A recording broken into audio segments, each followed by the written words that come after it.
अटल सेतू आणि उरण नेरूळ लोकल रेल्वेमुळे मुंबईचे नवे उपनगर बनलेल्या उरणच्या द्रोणागिरी नोडमधील रहिवाशांना कमी दाबाने पाणी पुरवठा केला जात आहे।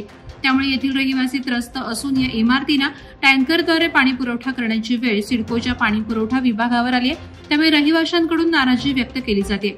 यामध्ये अक्षर इस्टोनिया इमारतीच्या नागरिकांना पिण्याच्या पाण्यासाठी 2022 मध्ये आंदोलनही केलं होतं। सध्या द्रोणागिरी नोड परिसरातील रहिवाशांना सिडकोच्या हेटवणे धरणातून नवी मुंबई शहराकडे जाणाऱ्या चिरनेर गावातील जलवाहिनीतून टँकरने पाणी पुरवठा केला जात आहे। कामोठे वसाहतीत आमदार प्रशांत ठाकूर यांच्या संकल्पनेनुसार आमदार आपल्या दारी हा उपक्रम रविवारी पार पडला। या उपक्रमाचं नागरिकांनी स्वागत करत समाधान व्यक्त केलंय। या कार्यक्रमात आमदार प्रशांत ठाकूर यांनी कामोठे परिसरातील नागरिकांच्या सर्व समस्या जाणून त्यांचं निराकरण करण्याची ग्वाही दिली। पनवेल महापालिका आणि शासनाशी संबंधित असलेल्या विविध समस्या जाणून त्यांचं निराकरण करण्यासाठी आमदार आपल्या दारी उपक्रम राबवण्यात येत आहे। म्हसळा तालुक्यातील अतिदुर्गम भागात वसलेल्या कोळे ग्रामपंचायतमध्ये घोटाळा झाल्याचं उघड झालंय। येथील शाळेत स्वच्छतागृह नाही, मुलांसाठी पंखा सुद्धा नाही, मुलं पाण्याच्या टाकीतले दूषित पाणी पितात। त्यांच्या हक्काचं वॉटर फिल्टर गेल्या 5 वर्षापासून ग्रामपंचायतमध्ये पडून आहे। या शाळेला बराच निधी आला असतानाही विद्यार्थ्यांना सुखसोयीपासून वंचित राहावं लागतंय।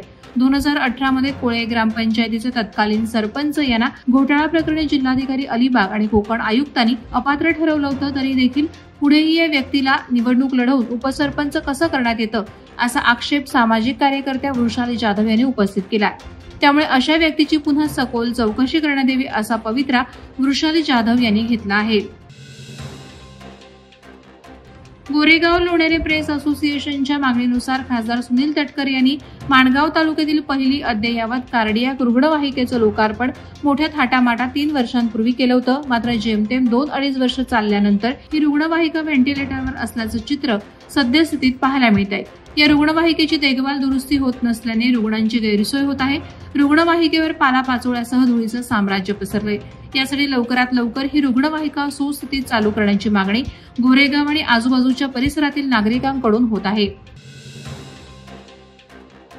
उरण तालुक्यातील बोरीगावची सुकन्या आराध्या विनोद पुरो हिनं विविध बुद्धिबळ स्पर्धांमध्ये मुंबई उपनगरांसह ठाणे, रायगड, कल्याण या जिल्ह्यांमध्ये गेल्या 2 वर्षात इतिहास रचत शतकी बक्षिसांची लयलूट केली आहे। यावेळी तिच्यावर अभिनंदनाचा वर्षाव होतोय।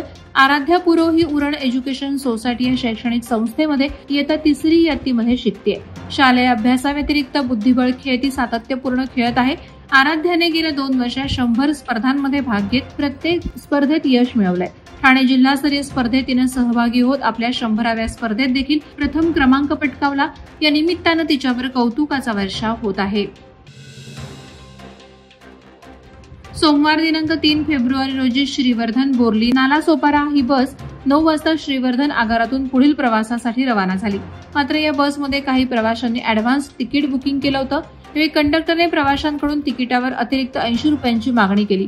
या अतिरिक्त पैशांवरून प्रवासी आणि कंडक्टरमध्ये बोर्ली ते म्हसळा पोहोचेपर्यंत वाद सुरू होता। रात्री 10 वाजता सुरू झालेला हा वाद म्हसळा पोलिसांच्या मध्यस्थीनंतर रात्री 12 वाजता मिटवण्यात आला। 2 फेब्रुवारी 1661 रोजी उंबरखिंड येथे झालेल्या लढाईचा 364वा विजय दिवस चौक येथील नेताजी पालकर यांच्या जन्मस्थळापासून ते तुपगाव येथील त्यांच्या स्मारकापर्यंत विजयी मशाल रॅली काढून साजरा करण्यात आला। विद्यार्थ्यांनी विजयी मशाल रॅली काढून छत्रपती शिवाजी महाराज यांच्या लढाई, आईचा गोंधळ, जागरण, ऐतिहासिक गीतं, तलवारबाजी यांची प्रात्यक्षिकं दाखवली। संपूर्ण चौक बाजारपेठ मधून रॅली निघून तुपगाव येथील स्मारकाजवळ सरपंच रितू ठोंबरे आणि तुपगाव सरपंच रवींद्र कुंभार, सर्व ग्रामपंचायत सदस्य, अधिकारी, ग्रामपंचायत कर्मचारी यांनी रॅलीचं स्वागत केलं। 31 जानेवारी 1988 रोजी मराठी चित्रपटसृष्टीतील निर्माते, दिग्दर्शक, अभिनेते शाहीर स्वर्गीय दादा कोंडके यांच्या हस्ते स्थापन झालेल्या शिवसेना नवीन शेवा शाखेचा 37वा वर्धापन दिन आणि हळदी कुंकू कार्यक्रम शिवसेना जिल्हा प्रमुख माजी आमदार मनोहर शेठ भोईर यांच्या अध्यक्षतेखाली नवीन शेवा येथे संपन्न झाला। यावेळी महिला आघाडीतर्फे मालती मनोहर भोईर यांच्या मार्गदर्शनाखाली हळदी कुंकू कार्यक्रमाचं आयोजन करण्यात आलं होतं। तसंच उरण तालुक्यातील पदाधिकाऱ्यांची आढावा बैठक सुद्धा संपन्न झाली। यावेळी जिल्हा प्रमुख माजी आमदार मनोहर शेठ भोईर म्हणाले की मी पराभव मानत नाही तर ईव्हीएम मुळे माझा पराभव झालाय असं मानतो। हा पराभव विसरून पुन्हा एकदा जोमाने कामाला लागूया आणि पक्ष उभा करूया। चावणी छावणी समरभूमी उंबरखिंड येथे 364वा विजय दिन सोहळा मोठ्या उत्साहात साजरा करण्यात आला। समरभूमी उंबरखिंड चावणी येथे छत्रपती शिवाजी महाराजांनी कारतलब ठाण्याच्या मुघल सैन्यावर मोठी लढाई करीत विजय मिळवला होता। ते विजयी लढाईची आठवण आणि त्या आठवणींना उजाळा मिळावा यासाठी येथे दरवर्षी पंचायत समिती खालापूर, चावणी ग्रामपंचायत आणि ग्रामस्थ शिवदुर्ग मित्रमंडळ लोणावळा यांच्या वतीने विजय दिन साजरा करण्यात येतो। यावर्षीही मोठ्या उत्साहात हा विजय दिन सोहळा पार पडला। पनवेल एसटी बस स्थानक ते रेल्वे स्टेशन परिसरातील झोपडपट्टी परिसरात विकास आराखड्यामुळे निर्माण झालेल्या संभ्रमाबाबत आमदार प्रशांत ठाकूर यांनी स्पष्टता दिली असून झोपडपट्टी धारकांना दिशाभूल करणाऱ्यांपासून सावध राहण्याचा सल्ला दिला।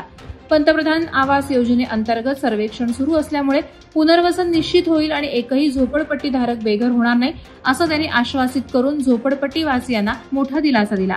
येथील झोपडपट्टी धारकांनी आमदार प्रशांत ठाकूर यांची भेट घेऊन या विषयावर मार्ग काढण्याची मागणी केली, त्यानुसार ही बैठक घेण्यात आली। प्रहार संघटनेचे संस्थापक अध्यक्ष तसंच दिव्यांग कल्याण विभाग अध्यक्ष माजी मंत्री बच्चूभाऊ कडू यांचे माणगाव इंदापूर येथे दिव्यांग जनता दरबारात आगमन झाले। यावेळी माणगाव तालुक्यातील दिव्यांग बांधवांनी फटाक्याची आतिषबाजी करून तसंच पुष्प टाकून मोठ्या उत्साहात स्वागत केलं। यावेळी बच्चू कडू यांनी फडणवीस सरकारवर जोरदार निशाणा साधला। दिव्यांग बांधवांसाठी 21 मार्च रोजी छत्रपती शिवाजी महाराज यांच्या रायगड राजधानीत 5 दिवस उपोषण करण्यासाठी बसणार असल्याचं बच्चूभाऊ कडू यांनी यावेळी जाहीर केलं। रसायनी येथील महात्मा एज्युकेशन सोसायटीच्या पिल्लई HOC एज्युकेशनल कॅम्पसने भारतीय क्रीडा प्राधिकरणाच्या संयुक्त विद्यमानं युवा व्यवहार आणि क्रीडा मंत्रालयाच्या संयुक्त विद्यमानं फिटनेसवर जोर देण्यासाठी मॅरेथॉनचं आयोजन केलं होतं। फिटनेस का डोस आधा घंटा रोज हे घोषवाक्य घेऊन 15 ते 68 वयोगटातील स्पर्धकांनी मोठ्या संख्येने यात भाग घेतला। ही स्पर्धा मिनीथॉन 5 किलोमीटर आणि 10 किलोमीटर अशा 6 श्रेणींमध्ये संपन्न झाली। सर्व गटातील विजेत्यांना रोख बक्षिसं, पदकं आणि चषक प्रदान करण्यात आले। जवळपास 1450 स्पर्धकांनी या स्पर्धेत रसायनीतून धूम ठोकली होती। वेगळी चव आणि औषधी गुणधर्म यामुळे प्रसिद्ध असलेला अलिबागचा पांढरा कांदा आता बाजारात आलाय। पांढऱ्या कांद्याच्या काढणीचं काम सध्या वेगानं सुरू असून वाळलेल्या कांद्याच्या वेण्या बनवण्याचं काम सुरू झालंय। यातून महिलांना मोठ्या प्रमाणात रोजगार उपलब्ध होतोय। व्यापारी शेतकऱ्यांच्या बांधावर येऊन कांद्याची उचल करत आहेत आणि नवीन कांद्याला चांगला भाव देखील मिळतोय।